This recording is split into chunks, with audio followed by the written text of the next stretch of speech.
Hi guys, OG birthday bumps sorry OG birthday wishes glimpse ఒకటి release అయింది భయ్య. Featuring Imran Hashmi గారు ఇంకా పవన్ కళ్యాణ్ గారు. చూసేసాను భయ్య, ఒకసారి కాదు 2 సార్లు కాదు 6 టైమ్స్ చూశాను. అర్థం కాక కాదు, అద్రిపోయింది కాబట్టి. ఇమ్రాన్ హష్మిని చూసి ఎక్సైట్ అయ్యాను కానీ ఆయన వాయిస్ ని డిసప్పాయింట్ అయ్యాను భయ్య. ఆయన డబ్బింగ్ చాలా జనరిక్ గా ఉంది. హేమచంద్ర గారితో చెప్పించినట్టున్నారు. హేమచంద్ర గారు చాలా విలన్స్ కి చెప్పేశారు. ఫర్ ఎగ్జాంపుల్ ధ్రువ సినిమాలో అరవింద స్వామి. కానీ ఏం చేస్తాం, ఆ నెగటివ్ ఒకటి పక్కన పెడితే ఈ గ్లిమ్స్ చాలా హై ఇచ్చింది భయ్య. ఆ మేకింగ్, ఆ విజువల్స్, ఇంకా ఆ ప్రాప్స్ సూపర్ ఉన్నాయి. అండ్ గ్లిమ్స్ లో 2 హిట్స్ ఉన్నాయి భయ్య ఇమ్రాన్ హష్మివి. ఆ బ్లడ్ స్ప్లాటర్, ఆ స్ట్రైక్ ఎంత స్పీడ్ తో ఉందంటే అమేజింగ్ అనిపించింది. కొత్త రకమైన యాక్షన్ ఎపిసోడ్ సీక్వెన్సెస్ చూస్తామన్న నమ్మకం కలిగింది. Sujeeth will deliver something new అన్న భరోసా అయితే కలుగుతుంది. తమన్ బీజిఎం అయితే వేరే ఉంది భయ్య ఈ గ్లిమ్స్ లో. ఇప్పుడు దాకా రిలీజ్ అయిన మ్యూజిక్ పోర్షన్స్ అన్ని సూపర్ గా ఉన్నాయి, కానీ ఈ గ్లిమ్స్ లో ఆయన ఇచ్చిన మ్యూజిక్ హైలైట్ ఉంది. ఏదో ఇంటర్వ్యూలో ఆయన చెప్పడం విన్నాను నేను, ఓజీ సినిమాకి ఒక కొత్త రకమైన మ్యూజిక్ కొడుతున్నాడని. ఆ బొక్క ఇలానే చెప్తారు అనుకున్నాను, కానీ ఈ గ్లిమ్స్ లో ఆయన మ్యూజిక్ చూసాక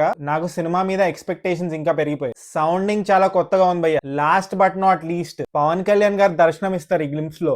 ఆ లుక్, ఆ హెయిర్ స్టైల్ వేరే లెవెల్ ఉంది.